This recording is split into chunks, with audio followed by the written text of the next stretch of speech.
There was an old saying when I was growing up, don't ask a barber if you need a haircut. I don't have that problem anymore. But I think you get the point. These people, now what I'd like to do, and there's some of you in here that might want to take this on, is take all these companies and go look at the politicians and see who they're giving money to. And I'll give you this list later if you want to do that, and I would appreciate it, because I think we'd find some real interesting things if you dig deep enough. I think there's some bones buried in there.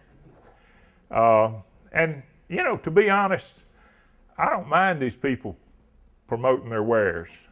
That's, you know, I do that in my business, but what I don't like is representatives that can't sort out the promotion and the logic and be responsible to the public. So I'm not mad at these companies. All right. The legislators and the governors, in my opinion, have overreached with a punitive law at a bad time. It is an excessive tax for the problem that we're facing in this state. And when I say a bad law, a public servant and a public representative that will build, I wouldn't call this a carrot and a stick, I'd just call it a stick and a bigger stick to get you to do something. I think they've lost the concept of what their job is and who they're serving. I'll be honest with you. I think they've lost it. I think it's a bad time. I don't think this economy is going to turn around anytime soon, and certainly not before this election. Right now, the polling on this issue is not good for anywhere except Atlanta area. I don't think the people is going to buy it. And I think we, the people in this room right here, can turn this thing around. I'm going to show you in a minute. Public transportation is a part of Agenda 21, but it is not known to be financially sustainable in any city in the U.S. that it'll pay its way. Nor is it stable for the metro Atlanta area population density. Atlanta wants to build a monster public transit system, knowing it will require massive subsidies. And let me tell you what, these rail systems and bus systems don't go away. They live longer than children. So think about that if you decide to vote for it. We need to contact our legislators, the governor, the lieutenant governor, the speaker of the House to repeal this law. Now, our people that voted for it is Ellis Black, Amy Carter, and Tim Golden. Jay Shaw did, but he's left office and took a job on the Georgia DOT board. I think that's an upgrade. It pays more and it has fewer headaches. Well, I don't know about that. But as jobs go, it's definitely an upgrade. If the penalties are not removed for this tax before it's voted on. Now, they're going to be in session in January, probably through April. And let me tell you what, if you burn them up, write them, call them, tell them, I think you're going to see this law changed before it's voted on. It should be changed. At the bare minimum, the penalty needs to be taken out. The Regional Executive Committee, we need to contact them. The Georgia House of Representatives that are on the committee, Ellis Black, Jay Roberts, and Greg Goggins. Now, Jay Roberts just happens to be the House Transportation Committee Chairman. So you're killing two birds with one stone there when you write him. And he needs to get your letters first and then the rest of them second. Let the local chamber know. If you're a chamber member, let them know what you think. If you're not a chamber member, write them a letter and tell them you don't appreciate them trying to raise your taxes. Tell your friends that the T-SPLOST is a 70% tax increase and you will be conservative. That's a good conservative number. Tell them how you feel about the redistribution of wealth. say, comrade, I don't like this. Next. Well, let me tell you something about big government. When big government makes a mistake, it's a big mistake. And you see that all the time. Ethanol subsidies, $6 billion a year, turning corn into alcohol to burn in a car when you could get it out of the ground cheaper. And while we're mining the cornfields, we've stopped drilling offshore, stopped mining coal, stopped drilling in Alaska on the North Slope, won't drill land war. And the price of tacos went up. And drove the price of tacos out of sight. And now they're working on peanut butter. I don't know if you heard that or not, but what else is left? Tacos, peanut butter, jelly, maybe? Again, you know, because government agrees on something and does something, like this Greens job movement, it's got to make financial sense to do. And I think we need to insist that our legislature look at some options before we go build this transportation plan that they've got in mind. To me, it's just obscene the amount of money they want to spend and what they want to do with no more planning than it appears had been done. Surely they didn't look at all these population studies. And they're off of public information. I don't know if you saw the references on them. I'd like to have a little something to jingle in my pocket. So, are there any questions or comments? No, yes, sir. You said that each county in the district will have two members, the mayor of the largest city in that county and the chairman of that county commission. So basically Eccles County, which has a population of close to 0 compared to Lowndes County, I'm being facetious, but I mean, they would have the exact same voting power as Lowndes County, even though Eccles County does not have an incorporated city in the entire county. That's right. They don't have a mayor in Eccles County. They have the chairman of the county commissioners. No, in Eccles County, they'll have one. Well, go ahead, Forrest. Well, basically, the way I looked at it, I may be wrong, straighten me out if I am, but that five-member executive committee, they're gonna be running that for the entire region. Yeah. They're gonna be running it, because 38 or however many we have, that'd be, you couldn't organize, that'd be like the United States Congress, be completely unmanageable. Well, I got two sets of figures from our representatives, one about 10 days ago and then another set Tuesday. And they're quite a bit of difference. In fact, one of my slides I had up there, I noticed I hadn't changed. But the first time I looked at the data, Lowndes County is a $90 million donor, and Coffee County was a major donor, Cook County was a little donor, Tift County was a little donor. When I got the new figures back, Coffee County is now a recipient. They're getting more than they're taking in. And my first thought was, well, that's where Greg Goggins is, and the chairman of the executive committee, of the roundtable is the mayor of Douglas. So they went from a donor 2 weeks later to a plus. Now, I'm sure they had some emergency building to come up, but I'm gonna tell you one other thing that I saw happen. I've been keeping up with this thing for quite a while. We went off to our first meeting with $65,000 worth of projects. We got 65 million, thank you, Jimmy. We went up there with $65 million worth of projects and came back and said, my God, we're gonna have to come up with some more stuff. The next time we went back, we had another 100 million. That's Lowndes County. Lowndes County. And all of those are in that 165 that you saw up there. But my point is, the 100 wasn't on the need list. We had to come back and add to the need list. Now, I won't say it wasn't on the want list, but it wasn't on the needs list. They took the needs list first trip. And that's just a little insight I got from talking to people that's working on it. And I'm thinking, my God, there is no end to what people need. I mean, if I went around the room here and asked you what you needed, what could you come up with?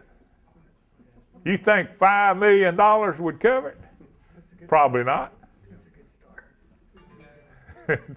He says that's a good start.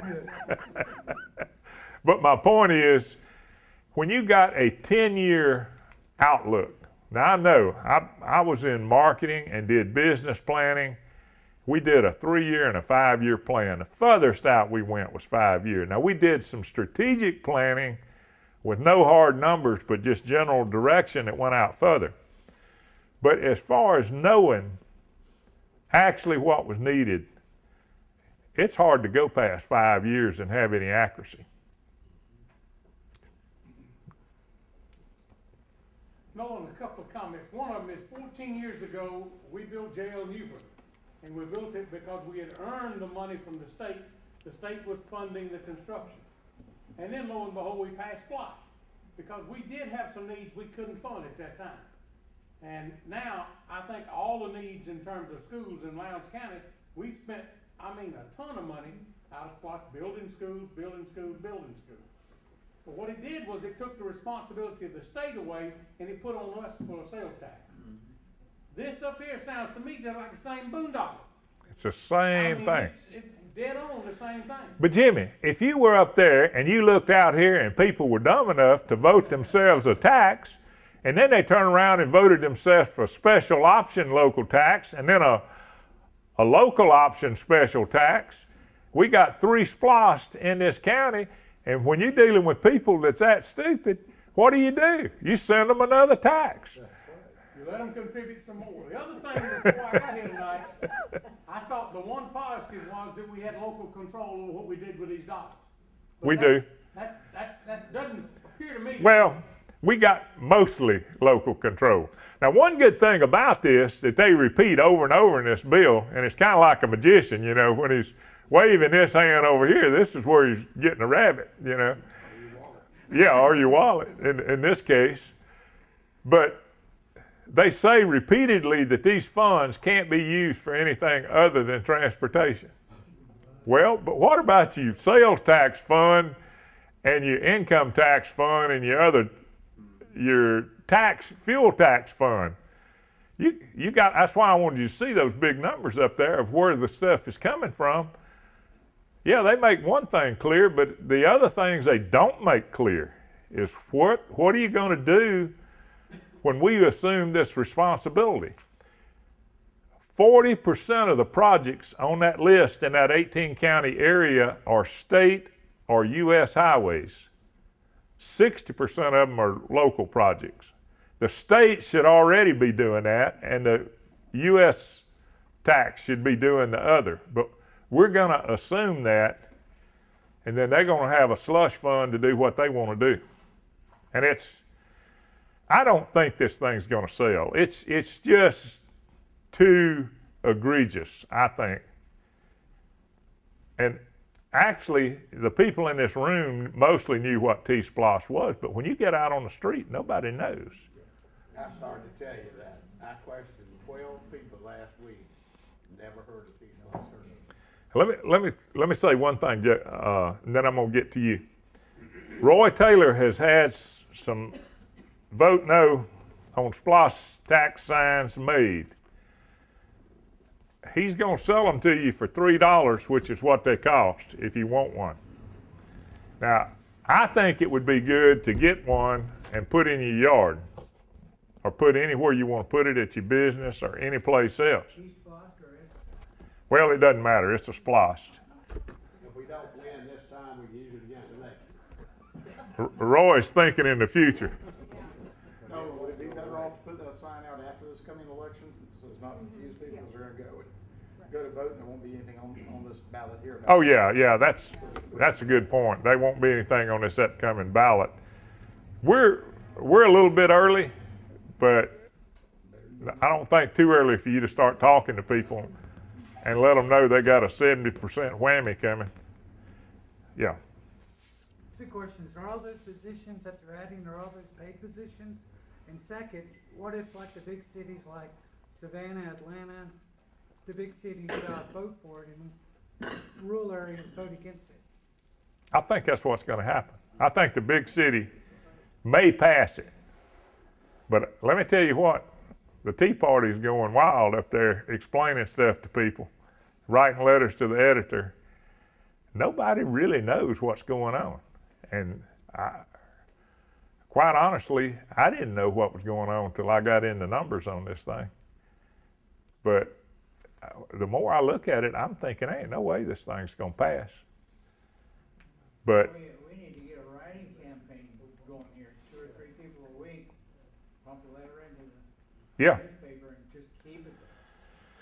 well, the impact to me was when I saw the 70% increase across the state in transportation funds. Now, we may be behind on some infrastructure building. I don't question that. I had one legislator tell me we've been dipping into the transportation funds for over 20 years. Why? Because we're an education state with 3 past education governors that have spent the money on education and welfare. But we're still 48th in the nation. But that's history. That's over with. Now this is a new project, a new day dawning, and we got to have money to build roads that we hadn't been building. Just a minute. I see every time we have a supplemental taxing to help out something, the money that's normally going there usually drifts away as the supplemental tax takes hold. Yeah. And you can't show me a place that hasn't happened. The lottery happened that way. And any of these taxes, like you said, the funds that normally go to education drifted away because we have the T-SPLOST. And that's what's going to happen to this. And if you build it, you got to maintain it. Yeah. Now, one thing that they didn't talk about here, and I hate to admit it, but there was some of the legislation in there I didn't really understand, but it's my belief is that you can commit to as far as 20-year projects on a 10-year tax. Now, Right there. that means it's a 20-year tax, doesn't it? Okay. That, you know, even as bad as this looks, there is some humor in there. Jet fuel is exempt. Now listen to me close, listen close. Airplane fuel and jet fuel is exempt if you're in a qualified airport with a qualified carrier. That's because of Hartsfield. Lockdown. Okay. Does anybody want to guess what you got to have a qualified airport? Airstrip. 750,000 landings and takeoffs per year qualifies your airport to be tax exempt. That's Class B Only got in Atlanta. There's only 4 of them. Now, I had to read about 6 pages to get to the punchline on that, but when I saw it, I laughed. I thought, I ain't believing this. 750,000 landings per year qualifies you as an exempt airport. Now, that would include Atlanta and and Atlanta or Hartsfield, Atlanta. But my point is, I did find a little humor in that there, you know, that it said in there that jet fuel was not taxed, and then later it said at qualified airports. I thought, well, I hadn't seen anything about qualifications, and I kept reading. I get 2 or 3 more pages down. Delta might change its hub? Huh? You think Delta might change its hub? But anyway, that's all I've got. I appreciate you coming. We got a lot of work. Yes, ma'am. I forgot you. One question I was wondering, does this incorporate the so-called superhighways they want to make from Mexico to Canada? No, they're not doing anything like that. And another thought I had when I was reading all this stuff, you know, you hear a lot about public-private partnerships. Now, you'll get some people that'll build you a transit system, but you can't get anybody that'll build one and run it. Because they're not profitable, and they're known to not be profitable. And it's, you know, it's kind of like a solar power or wind power. A transit system is going to cost you money. Amtrak has never had a profitable year in its existence. But anyway, that's all I've got. Thanks for coming.